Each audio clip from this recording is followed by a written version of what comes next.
अस्सलाम वालेकुम फ्रेंड्स, आप देख रहे हैं मेरा यूट्यूब चैनल यूपी अपडेट, जहां हम बात करने वाले हैं बजट 2025 के हवाले से कि टीचर्स, सरकारी मुलाजमी जितने भी हैं पंजाब के, उनकी सैलरी में कितना इजाफा होने वाला है और क्या अपडेट है। तनख्वाहों और पेंशन में मराहत पर IMF की वफद से 15 मई को मुलाकात होगी और इस हवाले से सरकारी मुलाजमीन बड़ी बेताबी से इंतज़ार कर रहे हैं कि 15 मई के बाद सिचुएशन क्लियर हो जाएगी।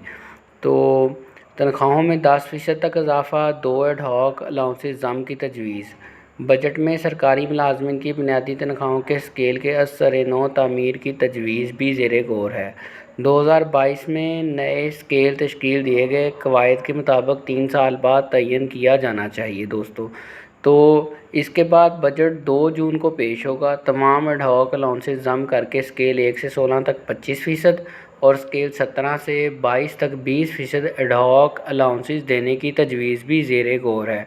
और ये सबसे लेटेस्ट न्यूज़ जो है बजट 2 जून को जो पेश होगा, आपके साथ मैं इस चैनल पर शेयर कर रहा हूँ आज 12 तारीख को। महकमा स्कूल एजुकेशन में छुट्टियों की अगर हम बात करें तो 1 जून से 9 अगस्त तक मौसम गर्मा की छुट्टियां होने की तजवीज़ है। अगर हीट वेव बढ़ गई तो एक हफ़्ता पहले भी छुट्टियां हो सकती हैं। अगर आप चैनल पर पहली मर्तबा आए हैं तो हमारे चैनल को यूपी अपडेट को सब्सक्राइब कर दें ताकि हर आने वाली न्यूज़ आप तक जल्द से जल्द पहुंच सके। शुक्रिया।